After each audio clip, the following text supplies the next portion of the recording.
Tom Tancredo back with you, sitting in for Chris Cook this evening. Cori and Andy Pate here, as they always are on Thursday evening. We're talking about the party of choice, talking about essentially how to change the way in which we communicate, we being conservatives, communicate with people, liberals, and in particular, tonight we're talking about how we communicate with folks of color, I guess, and more specifically black. They're the ones we've talked about so far tonight.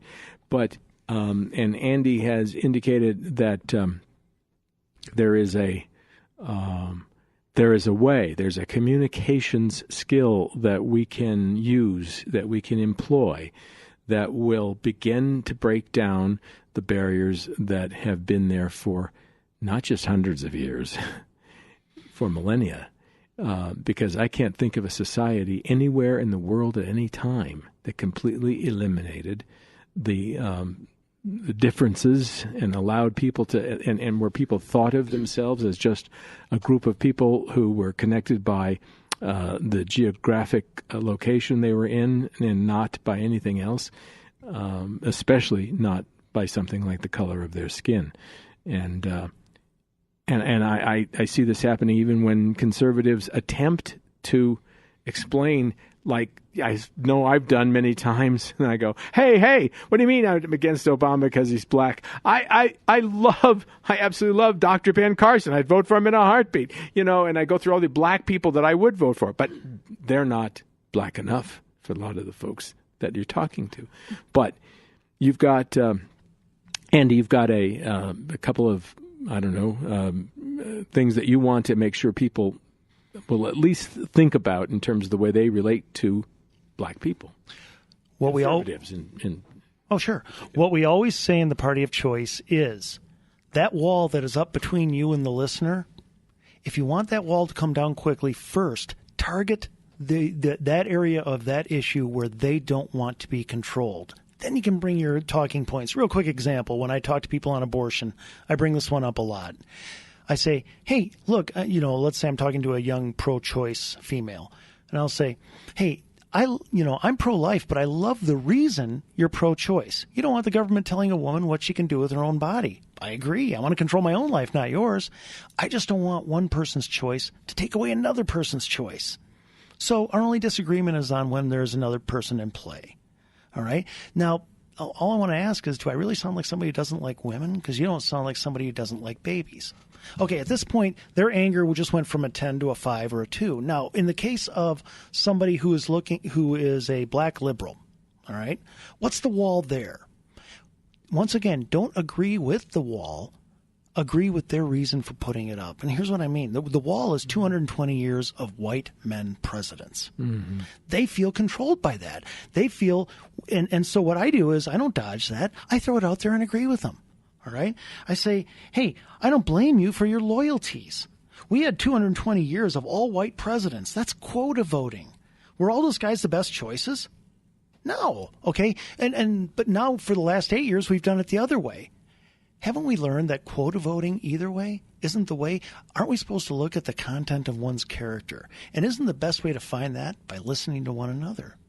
The guy that Cori met at the gym, he's not going to be won in one 45-minute discussion. But you know what will win him because he's a conservative at heart? If he runs into a bunch more Coris. We all need to be equipped to be able to speak honestly, not avoid that which put the wall up, but speak honestly about it. I'm not apologizing. I wasn't there. I didn't put that wall up. But I can point at it and say, wow, 220 years of all white men presidents? That's quite a string. Obviously, they weren't all the best. Hey, how about we just pick people based on their character?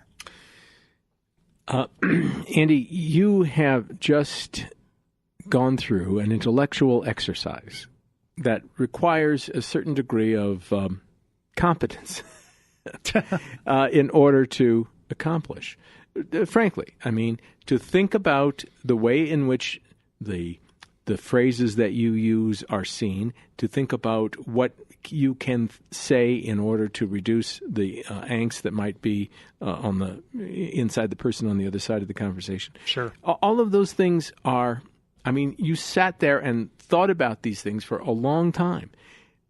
John Q. Citizen conservative listening to this radio show that says, I wish that we could do all that stuff, but I can't inculcate all this stuff. I mean, I'm having a hard enough time. Sure you can. Yeah? Yes, because all they got to do is this. It's so simple. Okay, good. Find that area in that issue where they don't want to be controlled. As conservatives, we don't want to control people. Liberals do want to control people. That's our advantage.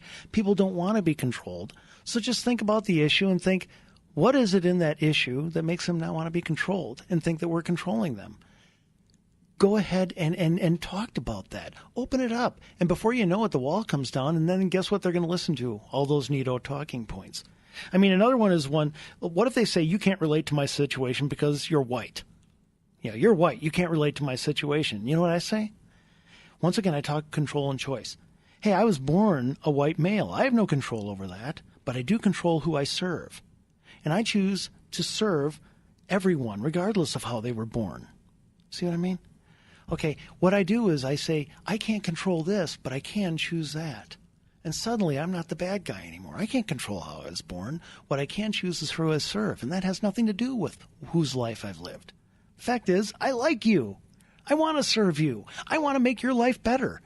I want jobs coming to the inner cities. I want schools turned around. I want you to be able to choose. Now, when you start bringing down the wall, and then you talk things like you came to them with school choice, they're going to start listening more. But they're not going to do it if just Tom Tancredo walks in. They need a lot of Coris, a lot of Toms, a lot of Andys. They need a lot of people. You don't have to be brilliant. You don't have to have all these, things put together. Be real. Just shake hands. Say hi.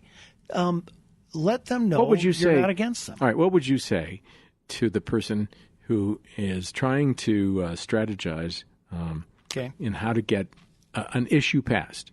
All right. And that issue, well, whatever. Let's say it's school choice. It doesn't matter, whatever it is. And they say to you, okay, here's how you've got to do it. You've got to find somebody, find somebody who's black and who comes from that area, and that not just a person who's not quite black enough. He's black, but he's really not black. You know what I mean?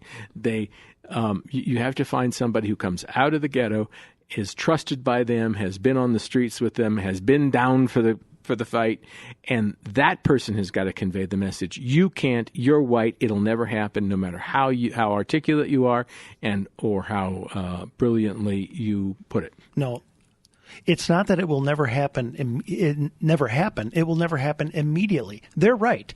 You have to have somebody like that approach because the wall's still up. You have to have somebody who can walk onto the other side of the wall. First, you have to be that way. You have to use that before you take the wall down. The wall can come down. I've seen it come down so many times. Okay? But didn't it come down just for that moment, just like with Cori, with the guy, for 45 minutes, everything was cool. He only met one Cori. Okay, he only met one Cori. What about the next 45 minutes? What about the next one? What about the next? After 5 or 6 or 10 of these, can he still believe all the stereotypes about the Coris or the Andys or the Toms? You see, we haven't been out there.